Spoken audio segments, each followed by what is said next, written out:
A very good morning on this 26th day of August 2025, the year of the Lord. Indeed, we are excited this morning to be with you as we bring you Parenting Tuesday. And this morning, we'll be discussing a very important, urgent topic, a topic that actually needs to be discussed right now: youth and addiction. And every parent dreams of a bright future for their child, yet in Kenya today, that dream is slowly slipping away for many.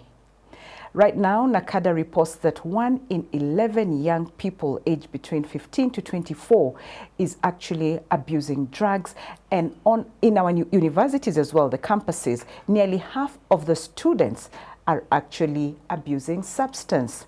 And so, even trying to experiment with it. And so this morning, this is something that it's not just a youth problem from where we are sitting at this morning as a panel and myself. It's actually a national crisis, which we'll be talking and driving into, deep dive into, just to have a discussion around it. Then how do we protect Kenya's future?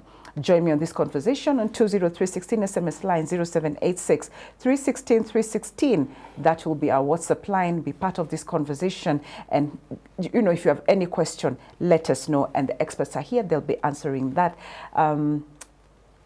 Just to welcome you both. A very good morning. I think I'm just excited to have this conversation, really, you know, based on what is happening around. So Daktari and Rev, karibuni sana. Thank you. Doc, I'll start with you to introduce yourself to our audience. Oh, wow. Thank you so much. Good morning, everyone. My name is Dr. Venus Chengo. I wear so many hats, but today I sit in here as a counseling psychologist who has worked with very young people. Right. And also in that setup of addiction. Besides that, I am also a pastor, so I love the Word of God. Every time I'm given the platform, I preach the Word of God because we all need an anchor, and that's the spiritual aspect of ourselves. Right. I'm also a humanitarian negotiator, a mediator, a life coach, so anything that surrounds the mental health. That is who I am. So let me just define myself as a mental health expert. Wow, fantastic. Huge. Asante sana. Rev, to you. Thank you, Sari. First of all, I want to thank you so much because of allowing this opportunity. I'm Reverend Frederick Gogi. I am a pastor of Redeemed Gospel Church somewhere in Kiambu, Kawaida. And I also wear several hats, but I'll only now speak about two. I'm the national chairman of APEC, Association of Pentecostal and Evangelical Clergy of Kenya. Right. Also a director in NACADA. Yes. Okay. Karibuni sana. Asante sana. I think I have the perfect people to be discussing this topic this morning: youth and addiction, Daktari. And just probably to start us off, from your perspective as a counselor, as an expert, then what is addiction? Addiction is a compulsive use of anything. It could be chemical, it could be non-chemical. Right. Where we say the effects are negative. Just in a layman's term. Sometimes we don't want to use so many scientific terms. It's when someone has no option but to use that specific drug or do that specific activity, because we also say gambling, shopping is an addiction to feel like you're normal. And without doing that, then it means you're suffering what we call abnormal symptoms. Okay. Okay? All right. So this is what we say, we term as withdrawal symptoms. So I'll give a very good example. I take coffee. It's normally what I start with. It's actually classified as a psychostimulant. Right. But I can tell you that when I don't do my cup of coffee, I get a headache. So it means over time, my body has gotten used to this psychostimulant. And there's something it is doing to me. If you ask me, it keeps me awake. I have very early morning, like today, I was up by around 3:30, and the first thing I did was to take my coffee. So when we talk about addiction, it is that compulsive use that makes you functional. Yes. Rev, when we look at the statistics, Yes. which include the university students, probably Yes. by almost half of them are actually experimenting with drugs, substance abuse. What does that say? First of all, coming back to the issue of university students, the statistics that we released last year Right. is alarming, because you find university student is where you expect all of them coming out of the universities. The country is expecting high on them, Yeah. the family, and also themselves as individuals. But indeed, 45.6% of Yeah. them are abusing drugs, either one or two, or sometimes all of them. Yeah. And that one is, if you cannot say it is alarming, then I don't know what other description we can give to it. But I would want to point out a few contributors to that. Right. One, it doesn't begin from the university. It begins right from the primary school, all the way to the university. Yes, there are few who does not touch anything when they are in the university and even in the secondary. But once they get to the university, because of the peer pressure and also the environment and the freedom associated in the universities, Yeah. they begin to also abuse drugs. The worst thing is that our teachers who are there in the university collaborate with the students, and it becomes a business. So some of those students you find there are in business together with their teachers. And of course, if you think of a teacher who we expect to nurture this student, Yeah. and is involved in the drug business, then you can see the matter is very serious. Sorry, we have some students repeating again and again in the university, some of them going even to 7 years. Not because they are fools or they are dropping out or they are not getting anything, Yeah. but because they are in business, and a big business. I think that is some of the areas that the government is monitoring. Again, another factor that contributes to the charge is because, we also have canteens in the universities and also in the surroundings. Some of these canteens are used by drug barons to make a very tight network for our students in the universities to access these drugs much more easily. And that is why we say that in the recent policy, which was released by Nakanda, we are also focusing on the surroundings in both universities, colleges, and also, by the way, all running institutions, including secondary schools and even primary schools. Those are some of the contributors to the high level of our university students getting engaged in drug abuse. Okay. Yes. You've said something, Daktari, he has talked about this does not begin at the university level. It starts from home.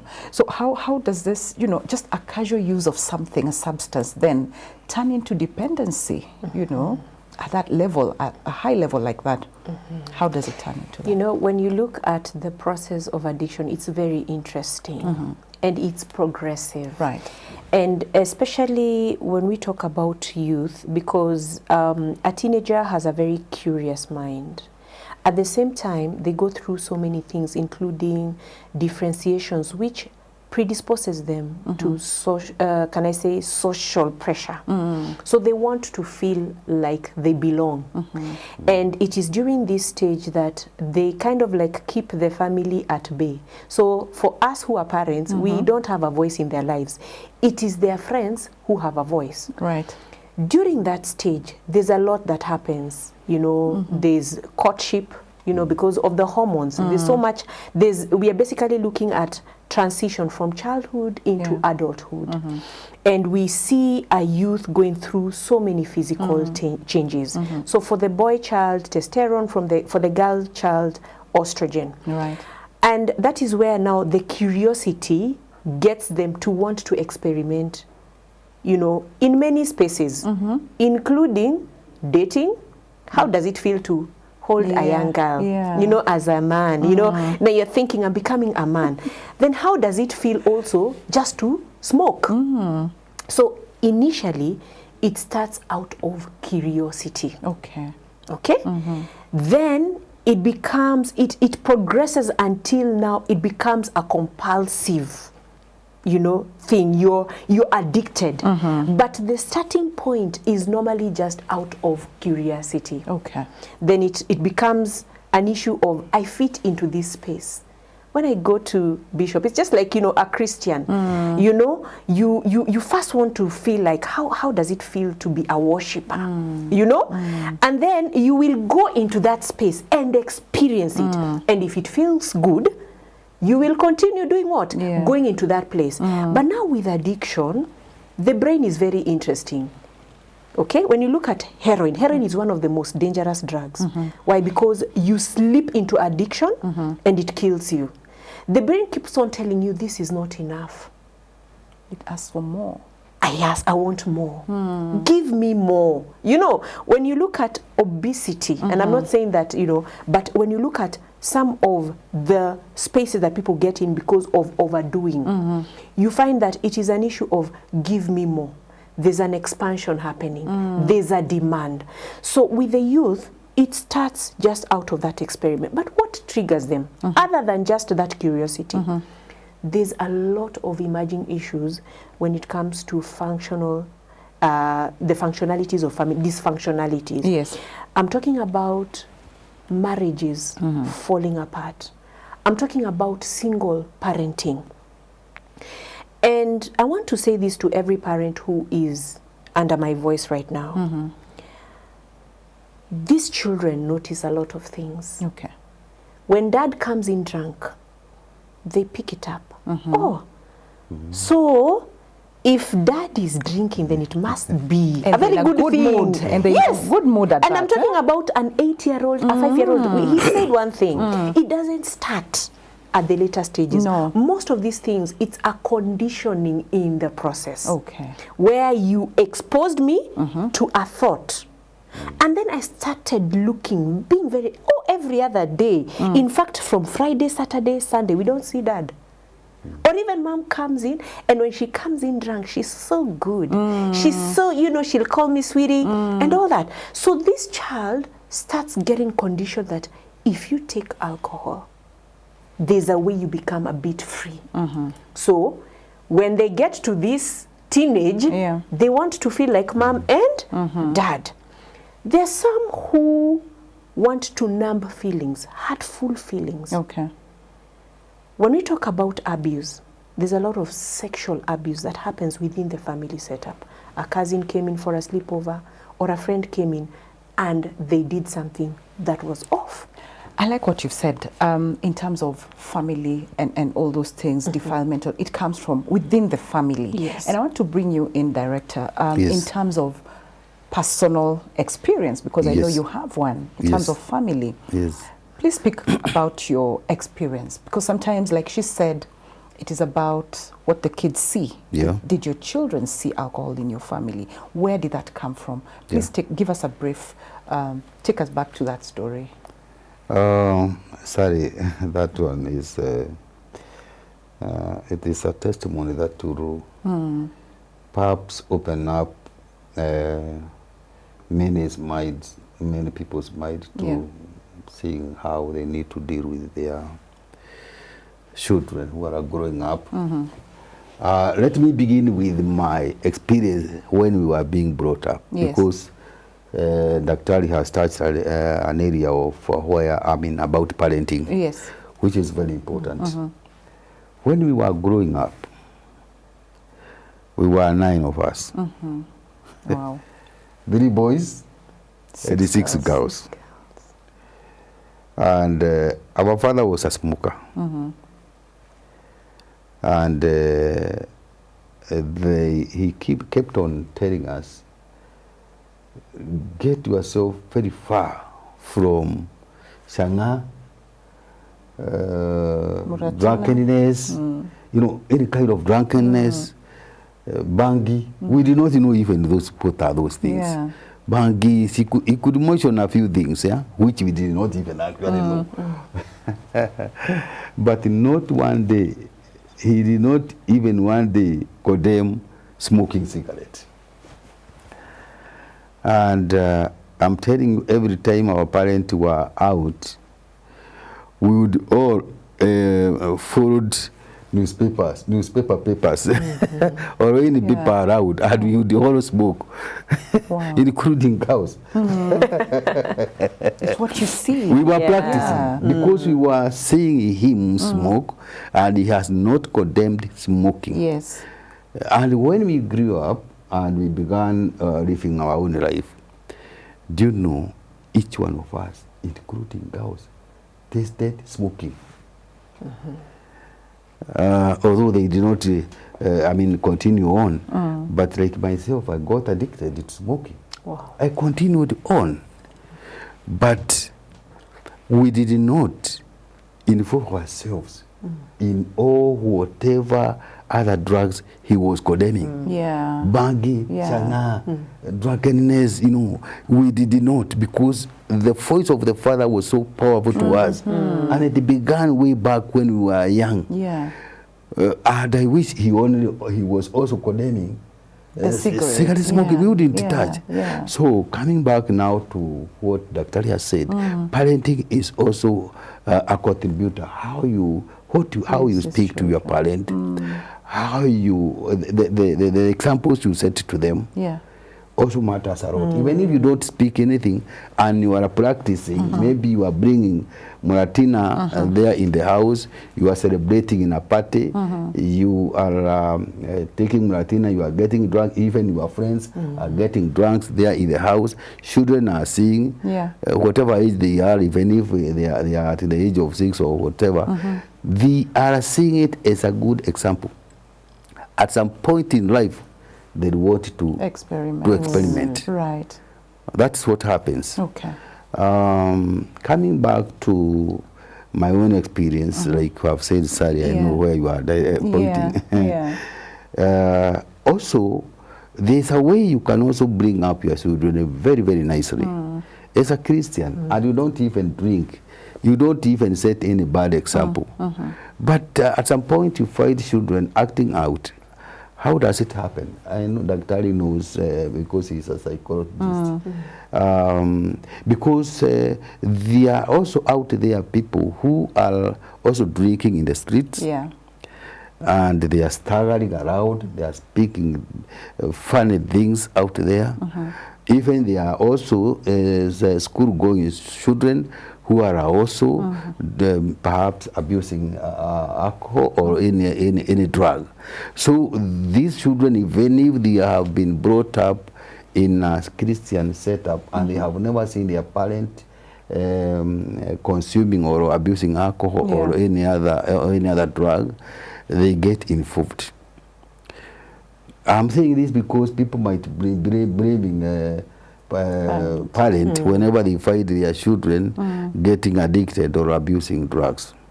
Like my own children, we got them when we were already Christians, born again, very, very, very, very serious, very devout Christian. Yeah. And they grew up, by the way, when they were small, at the age of even 4 years, they would pray until you find them almost speaking in tongues. I had 2 twin boys, very beautiful boys, and a girl. Yeah. And when they reached the age of 17, they went to a college. And I don't know who introduced them to drinking alcohol. And they began. And we would, when they come back home, we would notice some change of behavior. You know, it is important for a parent, a mother or a father, to monitor your children, how they behave. Yeah. Once they get out of the compound and when they get back. Yeah. Once they begin abusing drug, either alcohol or any other drug or bang or whatever, there is always a change of behavior. So we would notice some smells and like slowly by slowly we would notice stages of behavior. And at some point we began now cautioning them. The more we would caution them, the more they got into it. And I can tell you sadly, these boys, they got into it. They drank every day. You know, because they are twins. Yeah. Out there, even older men were seeing it as fun to see them drinking and Two lookalikes.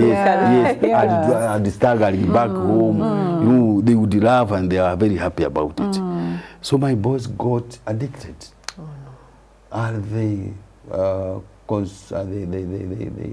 continued abusing alcohol for 17 good years. Wow.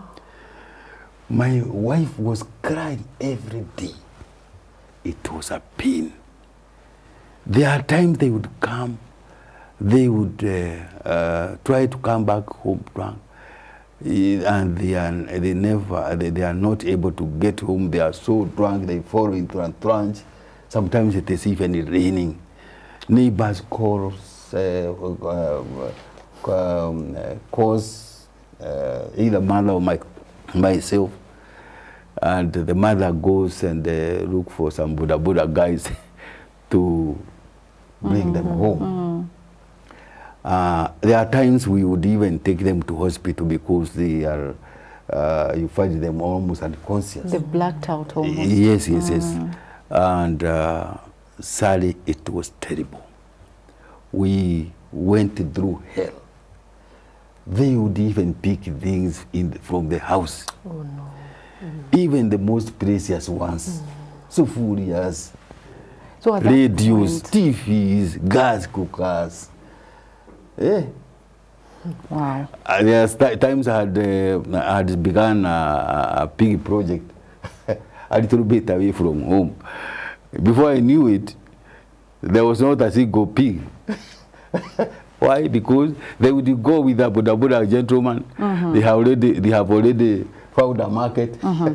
Then they sell. And the gentleman is the one who is, attending to the project, is already bribed. He cannot speak. He is now part of By the way, by state. the time I went to look at them, there was nothing. Only a small one which was sleeping.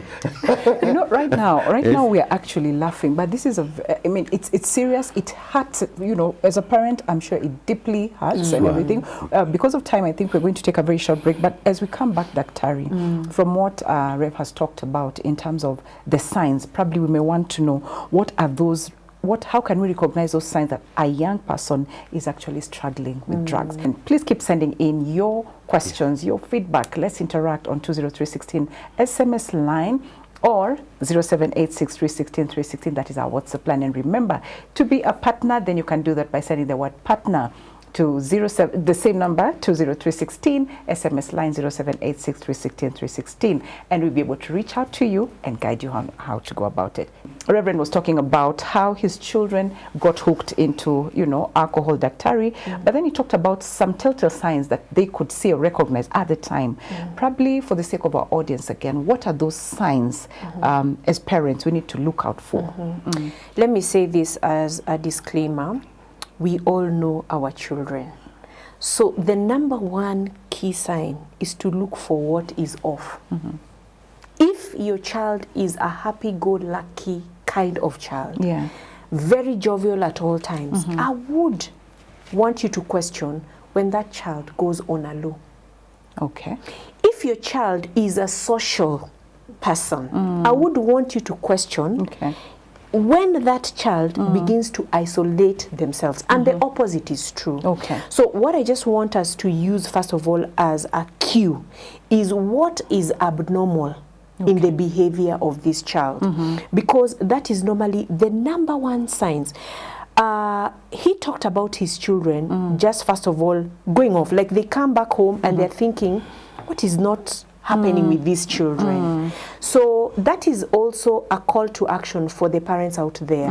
I know we are living in such a fast lane that we have to work, we have to put food on the table. Yes. And you find that during this age, you know, and this space, we are working extra hard. So we come back home late and we leave very early, meaning that we don't interact with our children.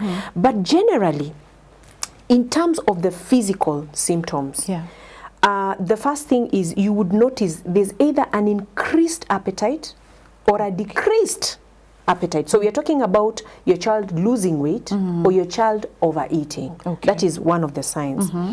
In terms of social, because we cannot talk about everything, socially you could find that this child tends to isolate themselves more. So when they're in the house, they're in their rooms. They are avoiding you because they know if it's alcohol, if they come and sit next to you, it is very easy for you to actually pick that smell. So you'll find that this child is basically in their room. And let me say this, I love the way we were brought up. I'm not saying that today's way of parenting is off. But you know, can I say, poverty sometimes is good because you're contained, all of you are contained in one space. I remember we used to share, you know, a bedroom with my sisters. We have 4 girls. So you could tell when someone is crying, you could tell. It was a good way. And then the house was very small. So we'd have to eat in a very small space. I kid you not, you could not do something off because my father was a disciplinarian. So that allowed our parents to actually monitor us very closely. So socially, if you see your child is actually off, they don't want to be around the family, they're hiding in their rooms. Parents who have their kids, you know, who own their own bedrooms, it's good for you to have rules of engagement. We have to eat together, we have maybe to pray together before you leave. Create that platform where you can actually have a, you know, an interaction with your child, because that is where you can be able to get that cue.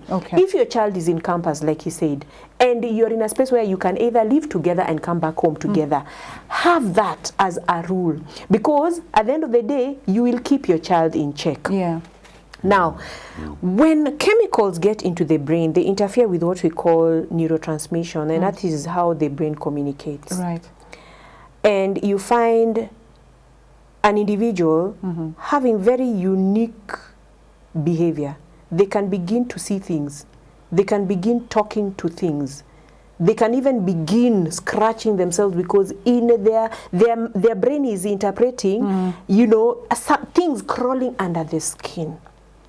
So when you notice some of these things, your child is talking to themselves. Hallucinations. Why? Question it. They're not praying. They're not, you know, there's a way you can pick that this is actually not right. Yes. Let me bring in director again, because there was this story and it would be important for our listeners and viewers to just hear the end of it, you know, very briefly because of time. So your boys here, they are deep into addiction, even now picking things, you know, from the house. Then what happens? Not only from the house, even from the neighbors. From the neighbors as well.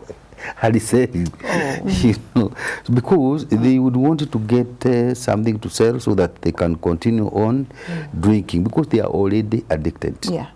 There is a point where they were not, just like Dr. has said, they were not able even to eat well. And at that point, I told the mother, please kindly ensure that every food that you give to these boys, because now they were adult, but they were not able to live on their own, because every time we would be called by the landlord, they have removed the electricity line, they have sold the water. So we decided, this again, they have sold the mattress, they have sold bed, they have nothing in the house, they are sleeping on the floor. So at some point we decided let them come, and we found we looked for a small room outside there where they would sleep, the two of them, so that we can monitor where they are sleeping and when they are coming back home. And I also told the mother to ensure that whatever food they are eating, they eat well. At least there is some meat and the food is well balanced, so that at least the food can keep them going, keep them strong. Because we knew, because we were praying, at some point these boys would change. And I was telling my wife, when they change, let them find themselves already strong in their body so that they can carry on with their life. But unfortunately, one day they went to drink just as usual, but coming back, I think the alcohol which they drink just as usual was laced with the poison, as they do. They fell on a trance. They were not able to wake up and walk home. And the neighbors used to call us, but that time they did not find where they had fallen. And therefore, when it came, when it was getting a little bit late, the mother looked for some Buddha guys to go and look for them, and they were found somewhere on the just very near home, and they were transported back home. And they were put to their beds. But unfortunately, one of them had died in sleep, and in the morning he was not there. So sorry. And it was so horrible. Of course, we knew the reason why he died, and the brother, the twin brother, later on when he came to himself, because he was crying so much, he told us the reason why my brother might have been defeated is because he did not vomit along the way, but for me, I vomited a lot, and that's why perhaps the poison was not as much in me like my brother. And but also there's a good story, because the brother who was left, we talked to him, pastors talked to him, and he got reformed. That was and since 2022 October, that's when the brother died, he has been very well. Actually, he even married a very beautiful girl called Mary. Mary John. And, we love her a lot. By the way, when we look at her, we are very happy. She is even a leader in the place. She leads. She's in the praise and worship team. She's actually very beautiful. I can attest to that, Rev. But you know, I mean, I think this is a story we need like a whole day. It's an interesting story, Rev. And probably just to bring in Daktari. Doc, I don't know what really happens in terms of, like, for example, our director here, the sons, for example, they could see you're in this. Why can't you just stop? You know, why can't you just say, I've had an accident. You've seen people going deep into accidents, and they don't stop drinking. Why? Don't. I love that question. I love that question, Sally. Why? Because in my experience handling families that deal with addicts, I find these addicts being judged a lot. And as long as you don't have knowledge, you will always interpret things the way you know how. Exactly. And that is why I encourage most people to go out there and read and get to know what happens, for someone to actually slip into that addiction. Now, one thing that I want us to know is that when the brain keeps on demanding, it's like having a serious headache. The brain can punish you. It will make you vomit.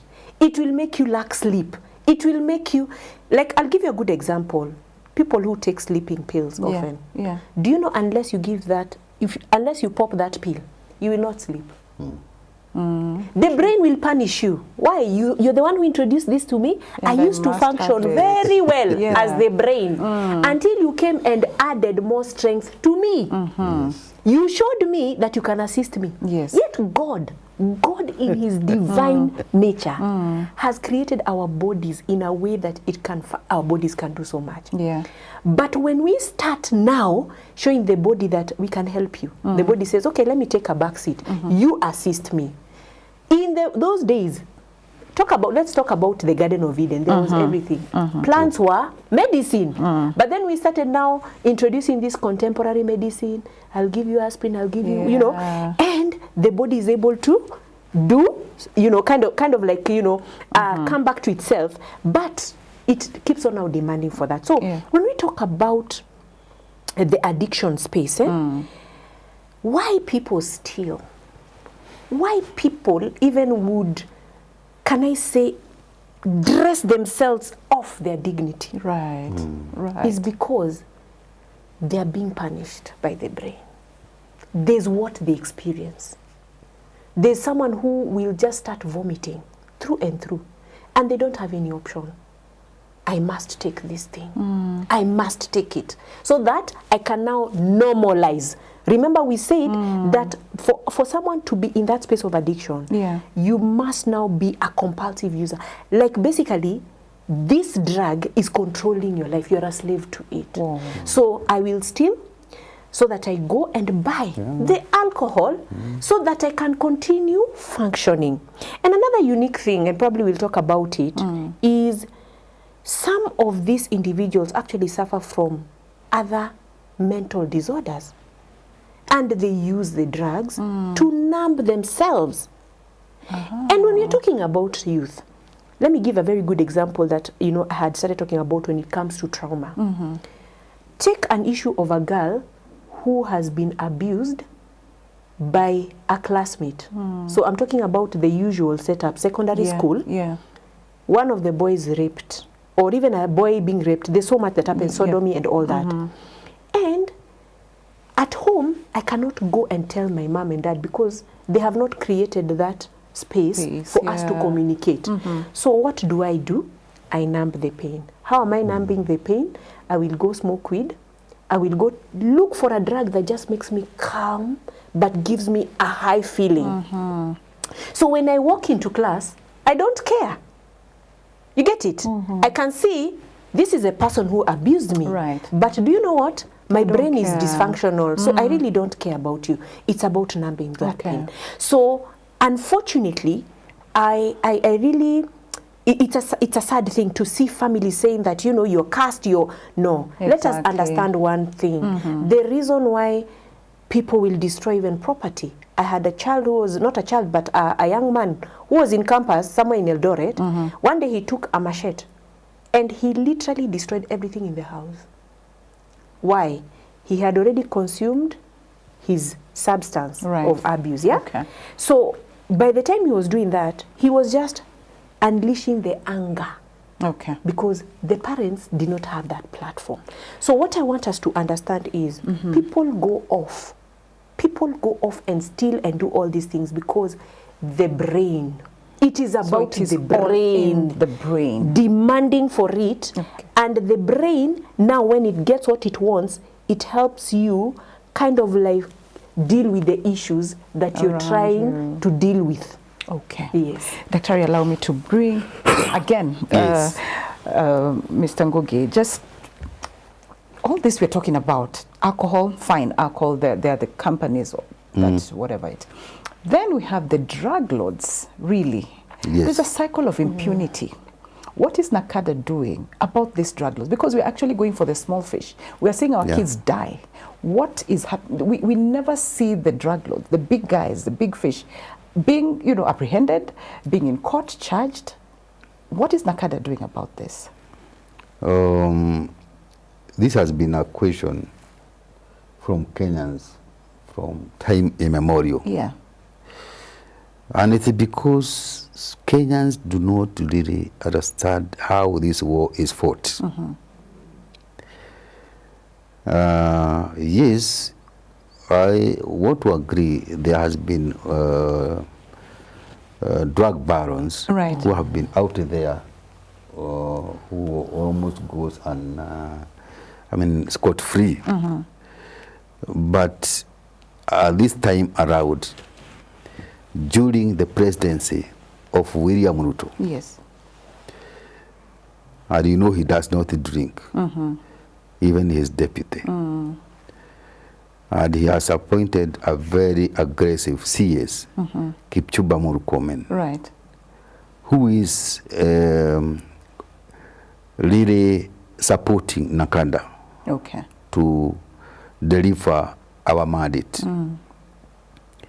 We have gone for even the highest level drug barons in this country. Okay. Even foreigners. Okay. We have deported some to other countries, and as we are speaking now, there are some cases going on in other countries where we have deported some drug barons. And even in the country, many of them have been arrested.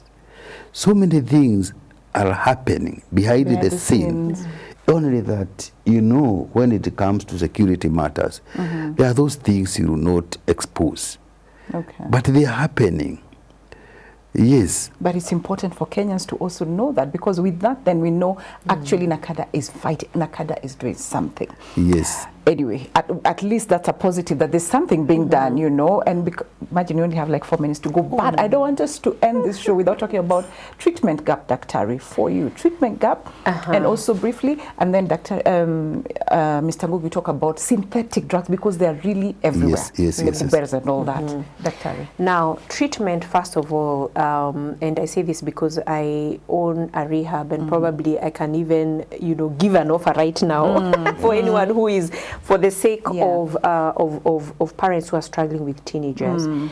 When the first, and I always say the most effective treatment is rehabilitation.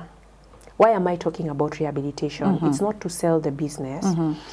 It is because the only way that you can first kill addiction is to remove this person from the environment that enables them. Yeah.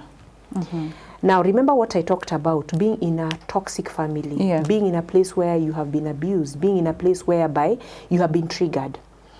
Taking you off that space puts you in a different space where not only do you get detoxed, but do you know, even mentally, you begin now thinking about so many things. Remember, you're away from that person who triggered you, who traumatized you, that person who supplies you drugs. You're in a clean space where now you begin experiencing life in its normal way. Do you know some people are almost harassed by even those drug vendors? That if you don't buy, if you don't, because it's a supply, if you start consuming these drugs, you must also supply so that you can sustain yourself. So treatment first starts with rehabilitation. What happens there? In my rehab, we do a lot of counseling. And my main aim is to find the root cause of the problem. Like in his case, one of the things that I would really have been interested to know is who actually lured you to start taking alcohol, and why was it appealing? Exactly. Once you get to the bottom, to the root, you can treat. 2 minutes, Daktari. Yes. Oh God. Synthetic drugs, the Kubers, and all, why are they on the rise? Very briefly, please, as we wrap up the show. The Kubers and all that. They are on the rise because of marketing. And that's why we came up with a policy the other day about prevention, management, and control. Okay. Prevention is in line with the supply suppression, because there is another in marketing, which we, in the policy, once it is implemented, we are going to stop online marketing. Okay. Even in the supermarket sales, it is going to be stopped, because that is where our children, even from the university students, access this alcohol. Okay. So once the policy is implemented, we have also said that age bracket will be removed from 18 years to 21 years. Why? Because all the students that are at the age of 18 years are depending on their parents. No one of them is depending on their own selves. So by the time they are at least 21 years, they have got their own employment. They are of the university. They are of the of colleges. Yes, you can say they are adult, but they are not adult enough. All what they have is owned by their parents. So I can say, and I'm very happy that Kenyans are supporting the policy, which will go a long way in ensuring that marketing of substance abuse, say alcohol, will be brought down. All right. Yes. Thank you so much. This is a conversation that I believe we need a part 2 of. Definitely, we've just scratched the surface of this youth and addiction, and I would love for us to have another conversation on the same, just to finish up on what we've started. Thank you so much for your time, for your engagements, you know, just interacting with us, for the questions, which unfortunately I've not been able to read, but if there's any question, I'll definitely give it to the experts here. They'll be able to reach out to you. Asante sana. Remember, to be part of this amazing ministry, you can do that by just sending the word partner to 20316, you know, and 0786 316 316, our WhatsApp line. And also our team will be able to reach out to you. And also Cooperative Bank, if you want to support us, you can do that through the Cooperative Bank. Our account number is 0113 6000 799100, and the account name is TBN Family Media. God bless you, even as you purpose to bless us. See you again tomorrow on Matters Financial, but for sure, part 2 will be right here, Youth and Addiction. Bye for now.